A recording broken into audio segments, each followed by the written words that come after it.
जी ने मुझे छोड़ दिया था वहाँ बिरला हाउस, बोले कि ये तेरे पास रहेगा, मैं कहीं जा रहा हूँ जी। तो मैं 4-5 दिन रहा, तब महाराज जी आए लौट के जी।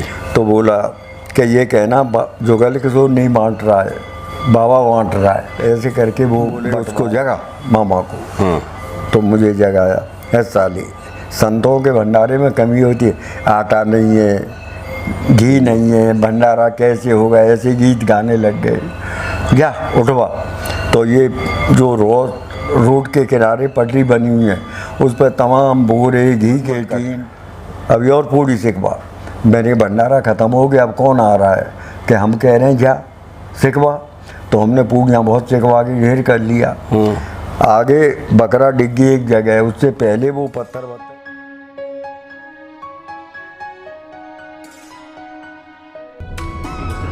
था, पहाड़ पे अकाल पड़ गया था जी।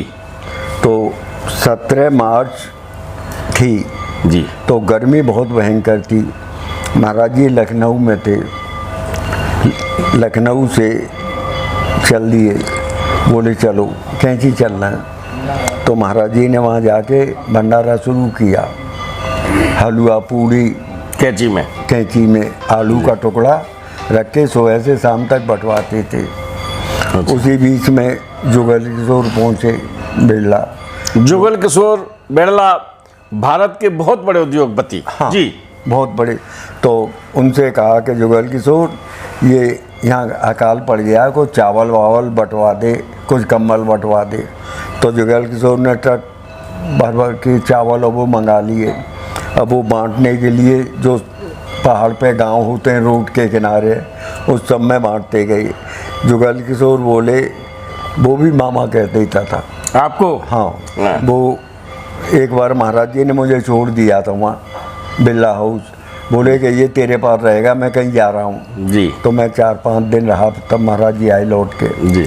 तो बोला कि ये कहना जुगल किशोर नहीं बांट रहा है, बाबा बांट रहा है। ये मत कहना जुगल किशोर बांट रहा है, ये कहना बाबा बांट रहा है। तो ऐसे करके वो बंटवाया।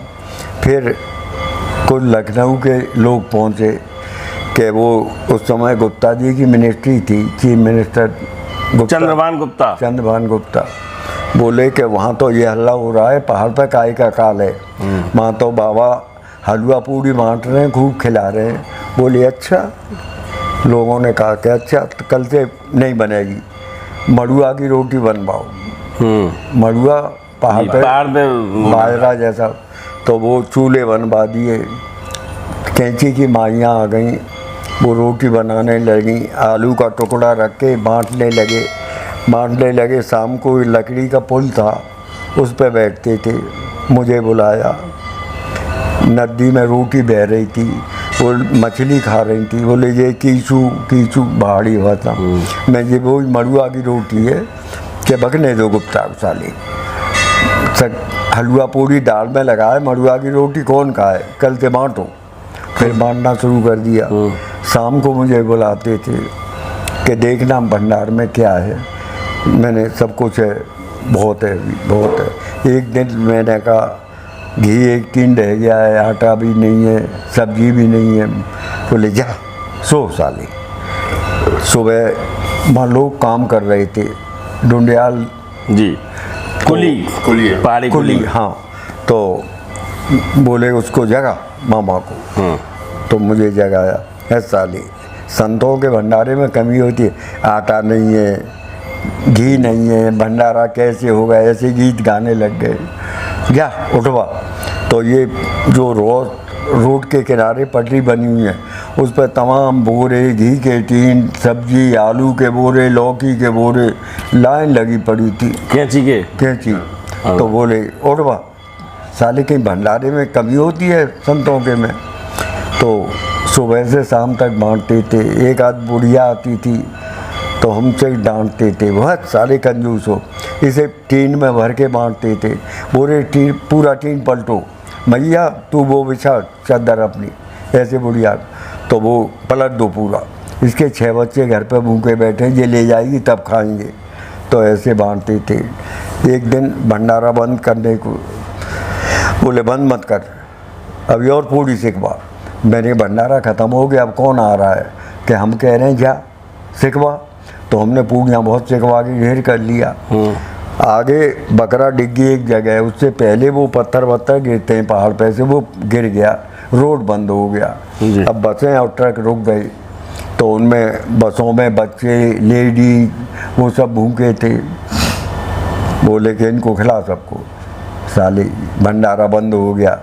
भंडारा कहीं बंद होता, अब खिलाए नहीं सिखवाता, कहाँ से खाते ये, तो खिलाया सबको। मैंने एक कहानी आपको सुनाई थी कि महाराज जी ने भंडारे का समय होने के बाद कहा कि पूड़ियाँ और बनाओ, है ना, और बताया गया था कि अब क्या ज़रूरत है, समय हो गया है, कौन आएगा, और कौन आएगा कहने वाले आप ही थे। ठीक है ना, आप समझ गए ना।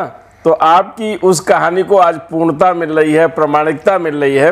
और फिर उस कहानी में मैंने आपको बताया था कि पहाड़ी रास्ता बंद हो गया था, जाम लग गया था, वहाँ से बच्चे और बहुत बड़ी संख्या में लोग आए थे और उस प्रसाद को पाया था।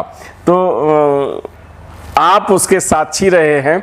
आपने ही महाराज जी से ये कहा था कि नहीं अब क्या है, अब बनवाने की क्या ज़रूरत है, लेकिन उन्होंने कहा जा बनवा, और सीधा सीधा साला ही कहते थे, गाली नहीं देते थे, अपने रिश्ते को संबोधित किया करते थे, है ना। और ये बड़े सौभाग्यशाली बंधन होते हैं जिनको लोग मर्यादा में निभाते हैं, और मर्यादा में जब निभाते हैं तो प्रसाद मिलता है। मित्रों, हम और बात करेंगे, आज विदा ले लें। राम राम।